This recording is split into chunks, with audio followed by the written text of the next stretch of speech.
Imaginez ceci. Vous êtes un ambassadeur étranger en 1665, invité à la cour du roi le plus puissant d'Europe. Vous traversez les magnifiques couloirs du palais royal de Madrid, vous attendant à rencontrer une figure majestueuse de pouvoir absolu. Mais ce que vous découvrez vous hantera pendant des semaines.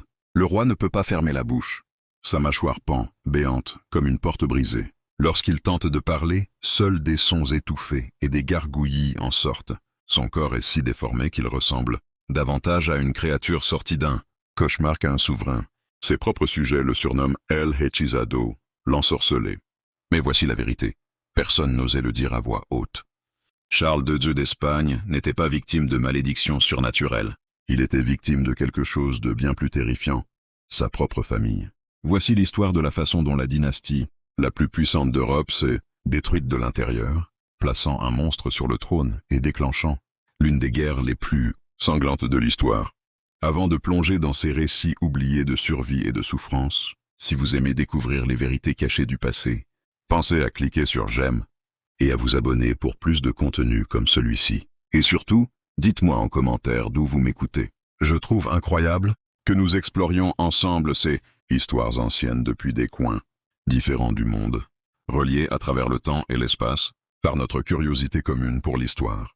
Pour comprendre l'horreur qu'était Charles II, il faut d'abord entrer dans l'esprit tordu de la famille des Habsbourg. Pendant plus de 2 siècles, cette dynastie a régné sur la moitié du monde connu. Leur territoire s'étendait de l'Espagne aux Philippines, de l'Autriche aux Pays-Bas. Ils gouvernaient un empire sur lequel, littéralement, le soleil ne se couchait jamais. Mais ce pouvoir avait un prix terrifiant. Les Habsbourg étaient obsédés par une idée morbide, garder le sang pur. Dans leur esprit déformé, cela ne signifiait pas seulement épouser des nobles, cela signifiait épouser exclusivement des membres de leur propre famille. Des oncles épousaient leurs nièces, des cousins épousaient leurs cousines. Et quand ces liens devenaient trop complexes, ils en inventaient de nouveaux. Voici le cauchemar. Charles II avait un coefficient de consanguinité de 0,254. Pour mettre cela en perspective, c'est plus élevé que celui d'un enfant né d'un frère et d'une sœur. Mais Charles n'était pas le produit d'une seule génération d'inceste. Il était l'aboutissement de 11 générations consécutives de mariages entre cousins. Et c'est là que cela devient véritablement effrayant. Normalement, une personne possède 16 arrière-grands-parents différents. Charles II n'en avait que 6. Son arbre généalogique n'était pas un arbre, mais une toile d'araignée, tordue, où les mêmes noms revenaient encore à des positions différentes. Anne d'Autriche était à la fois sa tante, sa grand-mère et son arrière-grand-mère. Philippe II était son grand-père, son arrière-grand-père et son arrière-arrière-grand-père. Les généticiens modernes ont calculé que Charles avait moins de diversité génétique qu'un enfant né de parents frères et sœurs. Mais ce résultat était le fruit de siècles de mariages arrangés qui avaient méthodiquement éliminé toute trace de sang neuf dans la lignée royale. Les Habsbourg savaient parfaitement ce qu'ils faisaient. Les archives du XVIe siècle montrent que les conseillers de la cour avertissaient régulièrement des dangers d'une consanguinité aussi proche. Les médecins espagnols documentaient l'augmentation des fausses couches, de la mortalité infantile et des malformations chez les enfants royaux. Pourtant, la réponse de la famille restait toujours la même. Épouser des parents plus proches et non plus lointains. Les Habsbourg n'étaient pas aveugles à ce qui se produisait. Génération après génération, ils voyaient leurs enfants naître avec des difformités de plus en plus graves. La fameuse mâchoire des Habsbourg devenait chaque fois plus prononcée. Les enfants tardaient à marcher, souffraient de stérilité ou mouraient soudainement sans explication. Mais au lieu de changer leur pratique, les Habsbourg s'entêtaient. Ils craignaient tellement de partager le pouvoir avec des étrangers qu'ils préféraient, littéralement condamner, leurs propres enfants plutôt que de laisser entrer du sang impur dans la famille. Lorsque Philippe IV d'Espagne, le père de Charles, réalisa que son fils était gravement difforme, sa première réaction ne fut pas de chercher de l'aide médicale. Il ordonna au contraire que tous les portraits de l'enfant soient détruits et que nul ne parle jamais de son état en dehors des murs du palais. La vérité était trop humiliante pour la famille la plus puissante d'Europe. Ce secret créa un cercle vicieux effroyable. Chaque génération d'Habsbourg naissait plus abîmée que la précédente. Mais l'obsession de la famille pour préserver son image empêchait quiconque d'admettre ce qui se passait, encore moins d'y remédier. Lorsque Charles II naquit, le 6 novembre 1661, les sages-femmes tombèrent dans un silence glacé. Il n'y eut pas de cri de joie. Aucune cloche ne sonna pour célébrer la naissance d'un héritier. Il n'y eut qu'un murmure d'horreur qui se propagea dans le palais comme une contagion. L'enfant était si difforme que beaucoup crurent qu'il était mort-né. Sa tête était disproportionnée par rapport à son petit corps. Ses yeux écartés lui donnaient un air presque inhumain. Et sa bouche? Sa bouche était déjà figée dans ce rictus béant qui allait le tourmenter toute sa vie. Mais voici la part la plus terrifiante. Personne n'osa rien dire. Les sages-femmes furent réduites au silence sous la menace de mort. Les médecins furent contraints de jurer par écrit que le jeune prince était en parfaite santé. La propagande royale se mit en marche, prête à dissimuler la vérité à n'importe quel prix. Mais derrière les murs du palais, l'enfance de Charles II n'était qu'un long cauchemar. Il ne parvint à tenir sa tête qu'à l'âge de 6 ans. Il ne fit ses premiers pas qu'à 8 ans. Ses premiers mots compréhensibles ne sortirent de sa bouche qu'à 10 ans. Chaque étape de croissance, si naturelle pour les autres enfants, se dressait devant lui comme une montagne infranchissable. Et le plus tragique, c'est qu'il semblait en avoir conscience. Les médecins rapportaient qu'il pleurait des heures durant, sans raison apparente, comme s'il vivait prisonnier d'une douleur invisible et permanente. Ses nuits étaient encore pires. Sa mâchoire difforme l'empêchait de respirer correctement. Sa langue, trop grande, basculait en arrière et obstruait son souffle. Les nourrices, terrifiées, se succédaient, sans vouloir rester. Certaines faisaient le signe de croix avant de s'approcher de son berceau, d'autres murmuraient des prières, persuadées de se trouver face à quelque chose de démoniaque. Les archives de l'époque décrivent un palais hanté par la peur. Les serviteurs tiraient au sort pour savoir qui devait entrer dans la chambre du prince. Les gardes rapportaient des sons étranges venant de sa pièce la nuit. Pas des pleurs d'enfants, mais des bruits inquiétants, presque inhumains. À 5 ans, son premier portrait officiel fut commandé. Le peintre Juan Carreño de Miranda entra au palais, s'attendant à trouver un petit prince adorable. Ce qu'il vit le bouleversa tant qu'il refusa d'abord de peindre. Dans des lettres à son épouse, il décrivit Charles comme une créature plus proche de la bête que de l'homme, et avoua avoir fait des cauchemars pendant des semaines après cette rencontre. Lorsqu'il acheva finalement son œuvre, il utilisa toutes les ruses artistiques possibles pour donner à l'enfant une apparence normale. Mais rien n'y fit. Même la peinture la plus flatteuse ne pouvait effacer la vérité. Ce qui frappait le plus, c'était son regard. Des yeux brillants d'intelligence, mais enfermés dans un corps brisé. Charles comprenait qu'il était différent. Il sentait que les gens avaient peur de lui, sans vraiment savoir pourquoi. Alors la cour monta une véritable pièce de théâtre. Chaque cérémonie officielle était réglée avec soin pour cacher ses handicaps. Lors des visites diplomatiques, Charles était placé derrière des meubles, spécialement conçus pour masquer ses difformités. Ses repas, eux, étaient réduits en bouillie, transformés en pâte molle, pour éviter la honte des étouffements et de la salive qui coulait. Mais les enfants, eux, ne jouent pas le jeu des adultes. À 7 ans, le fils d'un ambassadeur italien entra dans la salle du trône, aperçut Charles et se mit à hurler « Monstre! Monstre !» L'incident fit scandale, mais surtout, il détruisit les dernières illusions. La vérité ne pouvait plus être cachée. La célèbre mâchoire des Habsbourg n'était pas un simple trait de famille. C'était une malédiction génétique, accumulée génération après génération, et avec Charles II, elle atteignit son paroxysme. Sa mâchoire inférieure avançait tant que, même la bouche fermée, il restait un espace où l'on pouvait glisser des pièces de monnaie. Aujourd'hui, les médecins parlent de prognatisme sévère, de macroglossie, une langue trop grande, et peut-être d'acromégalie. Mais les témoins du XVIIe siècle, eux, ne pouvaient que décrire ce qu'ils voyaient. Un roi dont le visage semblait façonné par un dieu cruel pour punir les fautes de sa lignée. Les diplomates étrangers laissèrent des récits détaillés de leur horreur. L'ambassadeur vénitien écrivit que la bouche du roi restait béante en permanence, tel un poisson hors de l'eau. L'envoyé français décrivit sa voix comme celle d'un homme qui se noie. Même les alliés de l'Espagne ne parvenaient pas à cacher leur répulsion. Chaque repas devenait une scène grotesque. Charles ne pouvait mâcher aucun aliment solide. Ses dents ne s'alignaient pas. Sa mâchoire supérieure se trouvait entièrement derrière la mâchoire inférieure. Tout devait être réduit en purée, en soupe ou en bouillie. Pourtant, même ainsi, manger restait une épreuve. La soupe coulait par les coins de sa bouche. Les morceaux solides glissaient aussitôt hors de ses lèvres. Les banquets, qui auraient dû être une démonstration de grandeur et de puissance, se transformaient en spectacles humiliants, où les serviteurs passaient leur temps à essuyer la salive de leur roi. L'impact psychologique fut terrible. Charles savait à quel point ses repas répugnaient ceux qui l'entouraient. Les chroniques rapportent qu'il refusait parfois de manger en public, préférant endurer la faim plutôt que l'humiliation. Sa santé déjà fragile s'affaiblissait encore davantage. Mais ce qui l'accablait le plus était son incapacité à parler.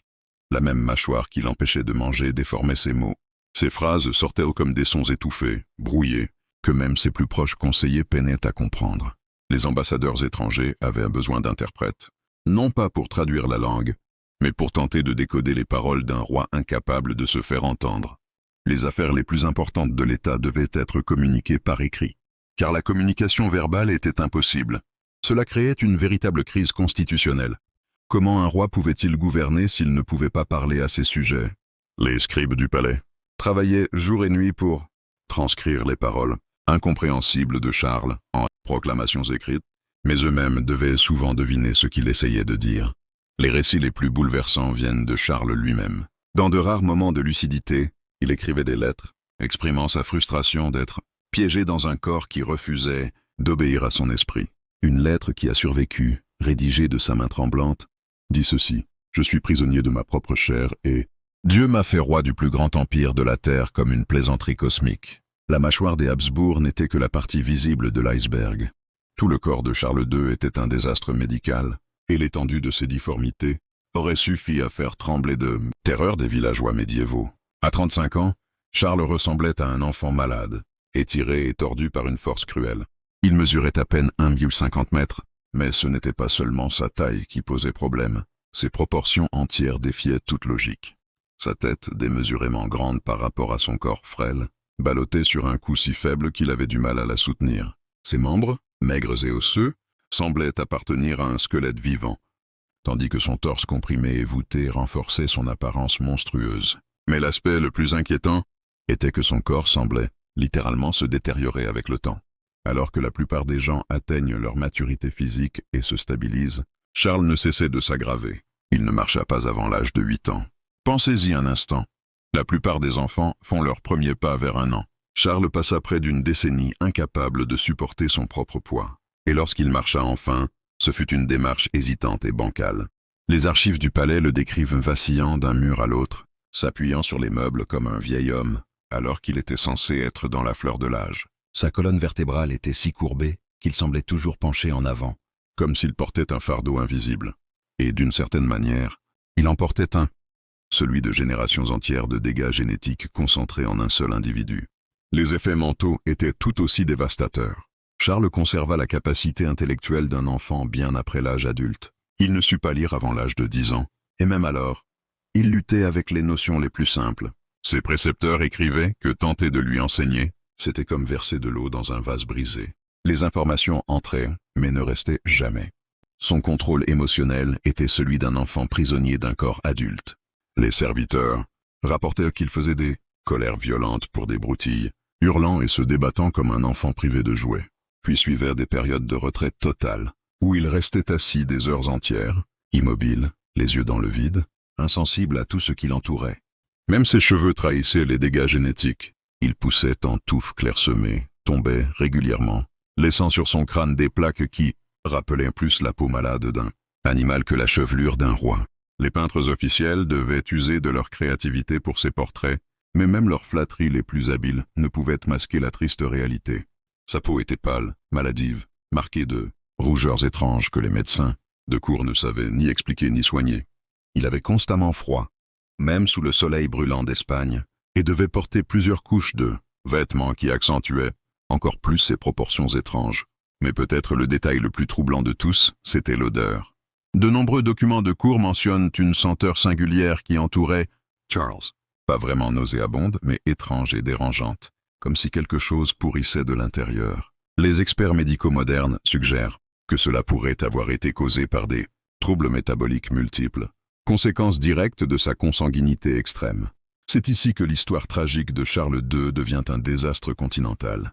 Le trône le plus puissant d'Europe appartenait à un homme incapable de produire le moindre héritier. Ce n'était pas seulement une tragédie personnelle, c'était une catastrophe politique qui allait bouleverser tout l'équilibre européen. Charles se maria 2 fois, dans une tentative désespérée de remplir la fonction la plus élémentaire d'un roi, assurer la continuité de la dynastie. Sa première épouse fut Marie-Louise d'Orléans, une princesse française qui arriva en Espagne en pensant épouser un roi et qui découvrit qu'elle était liée à ce que les courtisans murmuraient « n'être qu'à peine un homme ». La nuit de noces fut, selon les témoignages, un désastre absolu. Les serviteurs racontèrent que Marie-Louise sortit de la chambre royale en larmes, tandis que Charles apparaissait confus et troublé. Les mêmes mutations génétiques qui avaient déformé son corps l'avaient rendu, en réalité, impuissant. Ses organes reproducteurs étaient si peu développés que les médecins de l'époque les qualifièrent d'infantiles. En vérité, Charles avait la maturité sexuelle d'un garçon, prépubère enfermé dans un corps d'adulte en déclin. Mais admettre cela aurait provoqué un désastre politique.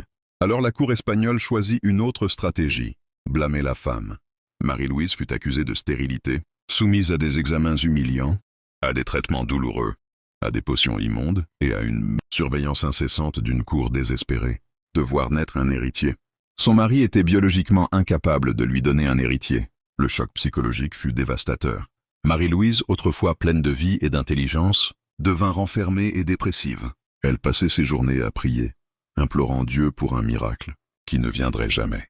Certains historiens pensent même qu'elle fut lentement empoisonnée par les potions et traitements de fertilité imposés par la cour. Dans ses lettres à sa famille, elle dépeint un désespoir absolu. Elle disait être mariée à un fantôme et décrivait Charles comme une ombre pitoyable, impossible à aimer. Lorsqu'elle mourut mystérieusement à seulement 26 ans, beaucoup soupçonnèrent un suicide. Officiellement, on parla d'appendicite, mais la cour savait que ce n'était pas la vérité. La médecine avait échoué, et alors on se tourna vers le surnaturel. Charles était possédé par des démons, proclamait l'Église. Le père Antonio Fernandez d'Andars, exorciste en chef, affirma que plusieurs esprits maléfiques avaient été envoyés par sorcellerie contre la couronne d'Espagne. Et c'est là que les choses devinrent complètement folles. Les exorcismes n'étaient pas secrets. Ils étaient publics, dans la salle du trône. Nobles et ambassadeurs étrangers devaient observer, leur roi se tordre au sol pendant que les prêtres hurlaient des incantations latines sur son corps. Le père Diaz commençait chaque séance en forçant Charles à boire de l'eau bénite mélangée à de la poussière de reliques. Le roi vomissait aussitôt. Mais les prêtres interprétaient cela comme le combat des démons contre le sacré. Charles tremblait, convulsait, perdait parfois connaissance. Les prêtres le manipulaient brutalement, comme pour arracher les démons de sa chair. Les séances pouvaient durer des heures, laissant Charles plus faible et confus. Des crucifix brûlants étaient pressés contre sa peau jusqu'à ce qu'il hurle. On l'aspergeait d'eau bénite, on le forçait à réciter des prières en latin, qu'il comprenait à peine. Les ambassadeurs étrangers écrivirent que ces scènes dépassaient toute horreur qu'ils avaient vue en guerre.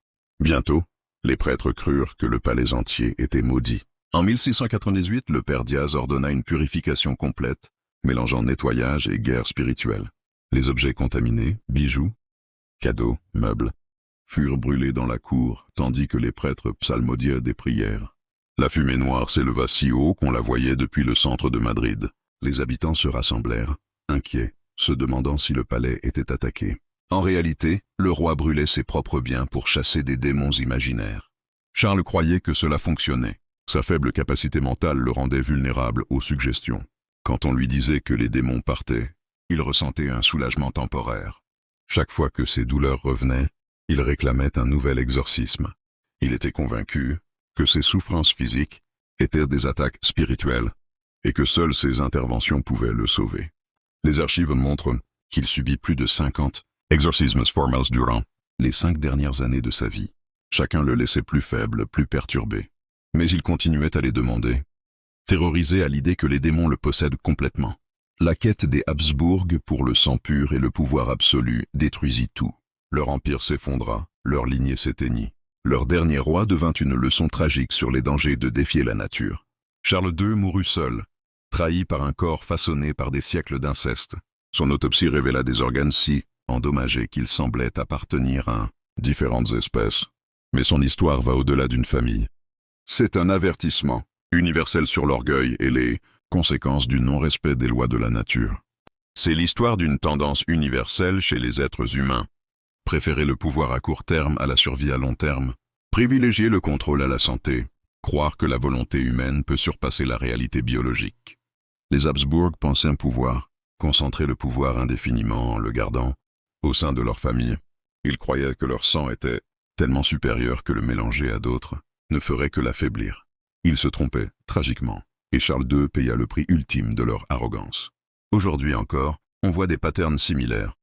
Certaines communautés isolées souffrent de troubles génétiques accrus, et des familles élites qui se marient uniquement entre elles perpétuent parfois des traits récessifs dangereux. Le principe reste le même.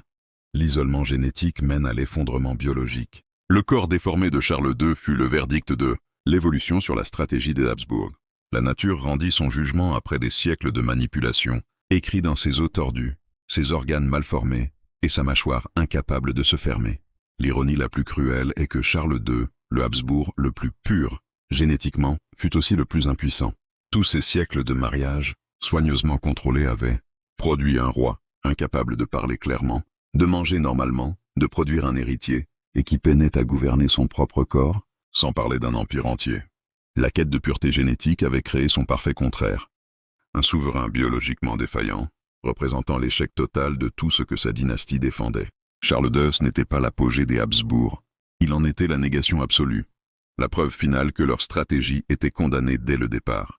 Aujourd'hui, quand nous regardons les portraits de Charles II dans les musées, nous voyons plus qu'un personnage historique. Nous voyons l'incarnation physique de l'arrogance humaine, la conséquence biologique du choix du pouvoir sur la santé, le résultat génétique de la défiance envers la sélection naturelle. Les Habsbourg apprirent cette leçon trop tard, et Charles II paya de sa vie, de sa dignité et, en fin de compte, de la survie de sa dynastie. Le corps brisé de Charles II fut la réponse finale de la nature à des siècles de manipulation génétique. L'évolution eut le dernier mot, écrit dans la chair déformée du dernier Habsbourg, roi d'Espagne.